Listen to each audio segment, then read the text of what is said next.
കഥയുടെ തുറത്തന്നെ കുറേ ശവങ്ങളുടെ മുമ്പിൽ നിൽക്കുന്ന ഒരാളെയാണ് കാണിക്കുന്നത്.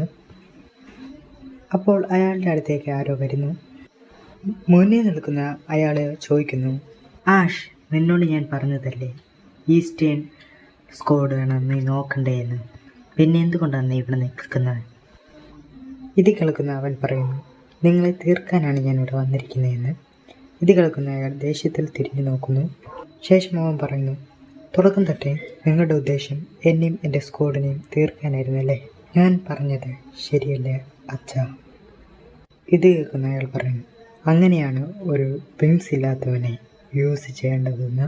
ഞാൻ പറഞ്ഞത് ശരി തന്നെയല്ലേ എൻ്റെ മണ്ടനായ മകൻ ആഷ് ഹെൽമെറ്റ്? അപ്പോൾ നമ്മുടെ ഹീറോ പറയുന്നു, ഹെൽമെറ്റ് ഹൗസ് ഈ കോണ്ടിനെന്റിൽ തന്നെ ഏറ്റവും പവർഫുള്ളായിട്ടുള്ള ക്ലാൻ. ഇവർക്കാണ് രാജകുടുംബത്തെ സംരക്ഷിക്കേണ്ട ജോലി. അതിൻ്റെ ഹെഡാണ് റോഡ്രിക് ഹെൽമെറ്റ്. രാജ്യത്തിലെ തന്നെ 7 വിങ്സ് ഉള്ള ഒരേ ഒരു പോരാളി. അതുമാത്രമല്ല, ഒരിക്കലും എൻ്റെ ജീവൻ രക്ഷിച്ച ആൾ. ഒരിക്കലും ഞാൻ തണുത്ത് ചെറുപ്പത്തിൽ മരിക്കാറായിരുന്നു. അയാളാണ് എൻ്റെ കണ്ണെത്തി. ആ കടം തിരിച്ചടയ്ക്കാൻ വേണ്ടി എന്നെ കൊണ്ട് കഴിയും വിധം എല്ലാ സഹായവും ഞാൻ അയാൾക്ക് വേണ്ടി ചെയ്തു. അങ്ങനെയാണെങ്കിലും എനിക്ക് കിട്ടിയത് അപമാനം മാത്രമാണ്. നീ ഒരു വിങ്സ് ഇല്ലാത്ത യൂസ്ലെസ് ആണ്, അത് മറക്കരുത്. വിങ്സ് ആണ് ഒരാളുടെ പവർ തീരുമാനിക്കുന്നത്. എത്ര വിങ്സ് ഉണ്ടോ അത്രമാത്രം പവർഫുള്ളായിരിക്കും. പക്ഷെ നിനക്ക് മാത്രമാണ് ഒരു വിങ്സും ഇല്ലാത്തത് ബ്രദർ. അതുകൊണ്ട് തന്നെ എല്ലാവരും എന്നെ വിങ്സ് ലെസ് എന്നാണ് വിളിക്കുന്നത്. പക്ഷെ ഞാൻ എന്നിട്ട് വിട്ടുകൊടുക്കാതെ ഞാൻ വളരെയധികം കഷ്ടപ്പെട്ട് ട്രെയിനിങ്ങും സോഫ്റ്റ് സ്കില്ലും എല്ലാം ചെയ്തു. എങ്ങനെയും ഒരിക്കൽ ഞാൻ ആ കടം തിരിച്ചടയ്ക്കാൻ വേണ്ടി. അങ്ങനെ ഇരിക്കുമ്പോൾ നമ്മുടെ ഹീറോ അവൻ്റെ സ്ക്വാഡുമായി വെളിയിലായിരിക്കുമ്പോൾ അവൻ്റെ അച്ഛൻ്റെ സ്ക്വാഡ് തന്നെ വന്ന് നമ്മുടെ ഹീറോയെ ആക്രമിക്കുന്നു. അങ്ങനെ നമ്മുടെ ഹീറോ അവൻ്റെ അച്ഛൻ്റെ മുന്നിൽ ഇപ്പോൾ നിൽക്കുന്നു. അവൻ ചോദിക്കുന്നു, അച്ഛാ, ഞാൻ നിങ്ങളെ വിശ്വസിച്ചു. നിങ്ങൾ പോകുന്ന എല്ലാ വഴിയും നിങ്ങളെ ഫോളോ ചെയ്തു. പക്ഷേ നിങ്ങൾ എന്തിനാണ് എന്നോട് ഇത് ചെയ്തത്? ഹീറോയുടെ അച്ഛൻ പറയുന്നു, നീ തന്നെ പറ. നമ്മളൊരു ടൂൾ ഉപയോഗിച്ച് കഴിഞ്ഞ് അതിൻ്റെ ആവശ്യം കഴിഞ്ഞ് കഴിഞ്ഞാൽ അതെടുത്ത് കളയണം. ഇത് കേൾക്കുന്ന ഹീറോ, ഓ അങ്ങനെയാണോ? പക്ഷേ ഞാൻ നിങ്ങളെ വിശ്വസിച്ചെന്ന് പറഞ്ഞ് എൻ്റെ ഹീറോ അവൻ്റെ അച്ഛനെ അറ്റാക്ക് ചെയ്യുന്നു. അപ്പോൾ അവൻ്റെ അച്ഛൻ പറയുന്നു, മണ്ടം. ഈ സമയം പുറകിൽ കൂടെ 2 പേര് വന്ന് ഹീറോയെ ചങ്ങല കൊണ്ട് കെട്ടി അവൻ്റെ കൈയും കാലും മുറിക്കുന്നു. ഹീറോ വേദന കൊണ്ട് കരയുന്നു. ശേഷം ആ മഞ്ഞുമുടിയുള്ള അവൻ പറയുന്നു, നീ ഹോപ്പ്ലെസ് ആണ് സഹോദര. നീ ഒരു വിങ്ലെസ് ആണ്. ഒരു വിങ്ലെസ് എപ്പോഴും ഒരു വിങ്ലെസ് തന്നെയായിരിക്കും. അടുത്തേക്കുന്ന ചുമല മുടിയുള്ളവൻ പറയുന്നു, നീ ഇങ്ങനെ തറയിൽ കിടക്കുന്നതാണ് നിനക്ക് ഏറ്റവും യോജിച്ചതെന്ന്. ഇതെല്ലാം കേൾക്കുന്ന ഹീറോ ചോദിക്കുന്നു, ഇങ്ങനെ എന്നെ ഉപേക്ഷിക്കാനായിരുന്നെങ്കിൽ പിന്നെ എന്തിനാണ് എന്നെ എടുത്തു കളത്തിയെന്ന്. ഇത് കേൾക്കുന്ന ഹീറോയുടെ അച്ഛൻ പറയുന്നു, നീയും നിന്നെക്കുറിച്ച് വലിയ ആളാണെന്ന് വിചാരിക്കണം. തുടക്കം തൊട്ടേ എനിക്ക് നിന്നെ കൊണ്ടൊരു ഉപയോഗവുമില്ല. എനിക്കാകെ ആവശ്യം നിൻ്റെ ശരീരത്തിലുണ്ടായിരുന്ന 7 വിങ്സിൻ്റെ പവർ മാത്രമാണ്.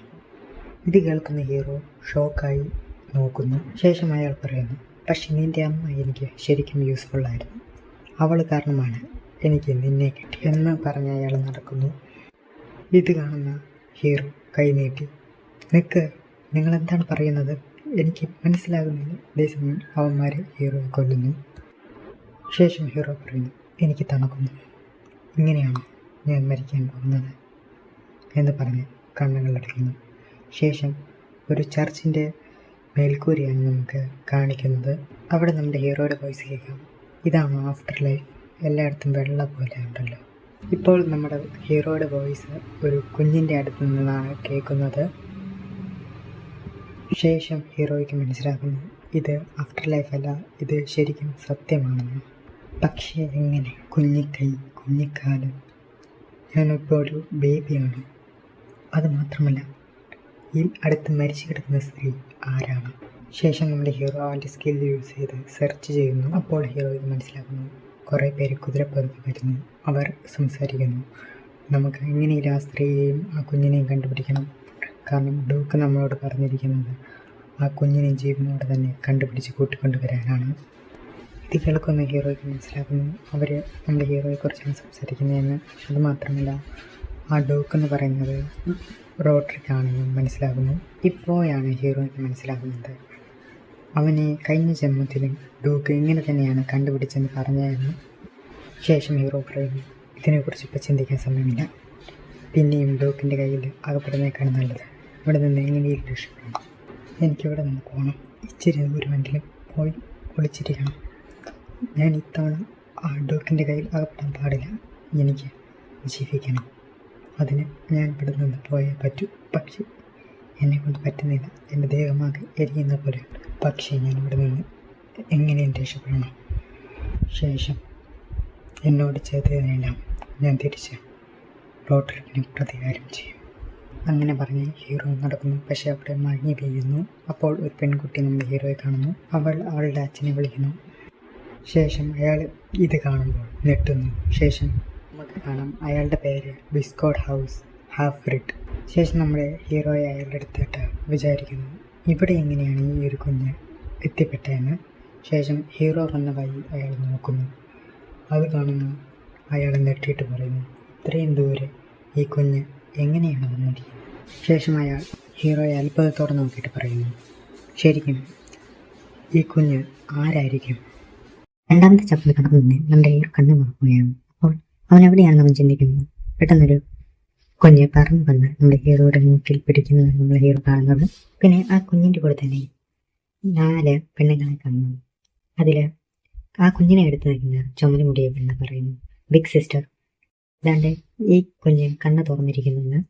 അതിൽ ഓറഞ്ച് മുടിയുടെ പെണ്ണ് പറയുന്നു, മോളെ അവൻ്റെ മൂക്ക് അങ്ങനെ പിടിച്ച് വലിക്കാതെ. ഈ സമയം അവരെല്ലാവരും നമ്മുടെ ഹീറോയെ എടുക്കുന്നു. എല്ലാവരും ഹീറോയെ വലിച്ച് കളിക്കുന്നു. അപ്പോൾ നമ്മുടെ ഹീറോ വിചാരിക്കുന്നു, ഇവിടെ എന്താണ് നടന്നുകൊണ്ടിരിക്കുന്നതെന്ന്. ശേഷം നമ്മുടെ ഹീറോ അവരുടെ കയ്യിൽ നിന്ന് രക്ഷപ്പെടാൻ അവിടെ നിന്ന് ഓടിപ്പോകുന്നു. ഇത് കാണുന്ന ആ ചുമലൂടെയുള്ള പെണ്ണ് പറയുന്നു, നീ എവിടെയാ പോകുന്നതെന്ന്. ശേഷം അവരെല്ലാവരും നമ്മുടെ ഹീറോയെ പിന്തുടരുന്നു. ഹീറോ ആണെങ്കിൽ ഇവരെല്ലാം എൻ്റെ പുറകെ എന്തിനാ വരുന്നതെന്ന് വിചാരിച്ചു കൂടുന്നു. ഇതേ സമയം അവൻ്റെ പവർ അവൻ പോലും അറിയാതെ ആക്ടിവേറ്റ് ആകുന്നു. അതുകൊണ്ട് തന്നെ അവൻ്റെ പവർ യൂസ് ചെയ്ത് അവിടുത്തെ മേൽക്കൂര പൊളിച്ച് ആകാശത്തിലേക്ക് പറന്നു പോകുന്നു. പക്ഷേ അവൻ്റെ പവർ അവന് കൺട്രോൾ ചെയ്യാൻ പറ്റാത്തതുകൊണ്ട് തന്നെ നിലത്തേക്ക് വീഴാൻ പോകുന്നു. ഹീറോ ഇതാ ഞാൻ പിന്നെയും തീരാൻ പോകുന്നു വിചാരിക്കുന്ന സമയത്ത് ഹീറോയെ ആരോ പിടിക്കുന്നു. പിടിച്ചയാൾ പറയുന്നു, നീ ശരിക്കും തന്നെ ഒരു അത്ഭുതമായ ഒരു കുഞ്ഞ് തന്നെയാണ്. ആദ്യം നീ മലയുടെ മുകളിൽ നിന്ന് ഇപ്പോൾ ആകാശത്ത് നിന്നാണ് തീർന്ന്. ഹീറോ കണ്ണു തുറന്ന് നോക്കുന്നു. ആ പിടിച്ചിരിക്കുന്ന ആളെ കണ്ട് ഹീറോ ഞെട്ടുന്നു. ഹീറോ അയാളെ കണ്ടിട്ട് പറയുന്നു, ഓ ഇയാളോ? ഈ മനുഷ്യൻ ബിസ്കോട്ട് ഹെയർകട്ട് റോഡ്രിക്കിൻ്റെ ബ്രദർ? ഇല്ല, അപ്പോൾ ഞാൻ ഇപ്പോഴും അതർ ഹെൽമെറ്റ് ഹൗസിലാണ് വന്നിരിക്കുന്നത്. എൽഫ്രഡ് എലിയൻ, ഇപ്പോഴത്തെ ഹെഡ് ഓഫ് ദ ബൈക്കോ family, a branch family of ഹെൽമെറ്റ്. അതുമാത്രമല്ല റോഡ്രിക്കിൻ്റെ ചേട്ടൻ. പക്ഷേ എൻ്റെ കഴിഞ്ഞ ജന്മത്തിൽ ഞാൻ കേട്ടിരിക്കുന്നത് ഇദ്ദേഹത്തിൻ്റെ ഫാമിലി ഒരു സിവിൽ വാറിൽ ഫാമിലി ഫുള്ള് നശിച്ചു പോയെന്നല്ലേ. അപ്പോൾ ഞാൻ ശരിക്കും പാസ്റ്റിലേക്കാണ് വന്നിരിക്കുന്നത്. പക്ഷെ എന്തുകൊണ്ടാണ് ഞാൻ ഹെൽമെറ്റിൻ്റെ തന്നെ വേറൊരു വീട്ടിലേക്ക് വന്നത്? അതും എന്നെ കണ്ടുപിടിച്ച റോഡ്രിക്കിൻ്റെ ചേട്ടനും. ശേഷം അടുത്ത സീനി കാണിക്കുന്നത് നമ്മുടെ റോഡ്രിക്കിൻ്റെ ഭാര്യയുടെ കയ്യിലാണ് നമ്മുടെ ഹീറോ ഉള്ളത്. അപ്പോൾ അവർ ചോദിക്കുന്നു, ഈ കുഞ്ഞിൻ്റെയാണ് പവർ കൺട്രോൾ ചെയ്യാൻ പറ്റാതെ പറന്നു പോയത്. പക്ഷെ എന്നെ കണ്ടിട്ട് ഒരു സാധാരണ കുഞ്ഞിനെ പോലെ തന്നെയാണ് നിങ്ങൾ ഉള്ളത്. തീർച്ചയായിട്ടും നീ വളരെയധികം പേടിച്ചു കാണും. ഇനി നീ പേടിക്കണ്ട കേട്ടോ എന്ന് പറഞ്ഞ് ഹീറോയെ കെട്ടിപ്പിടിക്കുന്നു. ഹീറോ ഇത് കേട്ട് ഷോക്കാകുന്നു. അപ്പം ഇതെല്ലാം ആൽഫ്രഡ് നോക്കിക്കൊണ്ടിരിക്കുകയാണ്.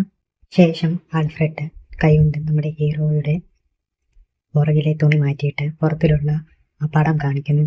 എന്ന് പറയുന്നു, ഇവൻ്റെ അടുത്ത് ഭയങ്കരമായ പവറുണ്ട്, കാരണം ഇവൻ്റെ കയ്യിൽ 7 വിങ്സ് ഉണ്ടെന്ന്. ഇത് കേൾക്കുന്ന ഹീറോയ്ക്ക് അപ്പോഴാണ് മനസ്സിലാകുന്നത് അവന് ശരിക്കും വിങ്സ് ഉണ്ടായിരുന്നു കഴിഞ്ഞ കാലത്ത്. പക്ഷേ അവൻ്റെ വിങ്സ് റോഡ്രിക്കാണ് മോഷ്ടിച്ചത്. അതുകൊണ്ടാണ് അവനെ എടുത്ത് വളർത്തിയതെന്ന് മനസ്സിലാകുന്നു. ഇത് കേൾക്കുന്ന ആൽഫ്രഡ് പരിചയിക്കുന്നു. അപ്പോൾ നമ്മൾ എന്ത് ചെയ്യും ഈ കുഞ്ഞിനെ? ഇത് കേൾക്കുന്ന ആൽഫ്രഡ് ഹീറോയെ സൂക്ഷിച്ച് നോക്കുന്നു. ഹീറോ ഇത് കണ്ട് എനിക്ക് എന്തോ പാടായിട്ട് തോന്നുന്നു പറയുന്നു. ശേഷം ഹീറോ വിചാരിക്കുന്നു, ഞാൻ ഒരു തവണ എൻ്റെ പവർ ഹെൽമെറ്റ് ഫാമിലി എൻ്റെ കയ്യിൽ നിന്നെടുത്തു. ഇനി അങ്ങനെ എടുക്കാൻ ഞാൻ സമ്മതിക്കില്ല. അതുമാത്രമല്ല എൻ്റെ റിവഞ്ചിന് എൻ്റെ ഈ പവർ തീർച്ചയായും എന്നെ സഹായിക്കും. അപ്പോൾ ആൽഫ്രഡ് പറയുന്നു, ഞാൻ ഈ കുഞ്ഞിനെ അഡാപ്റ്റ് ചെയ്യാൻ ആഗ്രഹിക്കുമെന്ന്. ഇത് കേൾക്കുന്ന ഹീറോ ഷോക്കാകുന്നു. ശേഷം ആൽഫ്രഡ് അവൻ്റെ കൈകൾ കൊണ്ട് നമ്മുടെ ഹീറോയെ തലയിൽ തലോടിയ ശേഷം പറയുന്നു, ഇവൻ ഇപ്പോഴും ഒരു കുഞ്ഞാണ്. ഇവൻ എപ്പോഴാണോ സ്വന്തമായി പറക്കാൻ സാധിക്കുന്നത് അതുവരെ ഞാൻ ഇവൻ്റെ കാര്യങ്ങൾ നോക്കും. അതേസമയം എപ്പിസോഡിന് സ്റ്റാർട്ടിങ് കാണിച്ച പിള്ളേരെ കഥകം പൊളിച്ചുകൊണ്ട് താഴോട്ട് വീഴുന്നു. അവരെല്ലാവരും ഇവരെന്താ സംസാരിക്കുന്നത് വിളിച്ചു നിന്ന് കേൾക്കുകയാണ്. ആൽഫ്രഡ് ചോദിക്കുന്നു, നിങ്ങൾ വിളിച്ചിരുന്നെല്ലാം കേട്ടുകൊണ്ടിരിക്കുകയായിരുന്നു എന്ന്. അതിലെ മൂത്ത വെള്ളമുടിയുള്ള പെൺകൊച്ചു പറയുന്നു, ഞങ്ങൾ കുഞ്ഞിനെ ഓർത്ത് പേടിച്ചിട്ടാണ് വന്നതെന്ന്. ഇതേ സമയം ആ ചുമലുമുടി ഓടി വന്ന് നമ്മുടെ ഹീറോയെ നോക്കുന്നു. ശേഷം അമ്മയോട് ചോദിക്കുന്നു, അമ്മ ഇവൻ്റെ പേരെന്താന്ന്?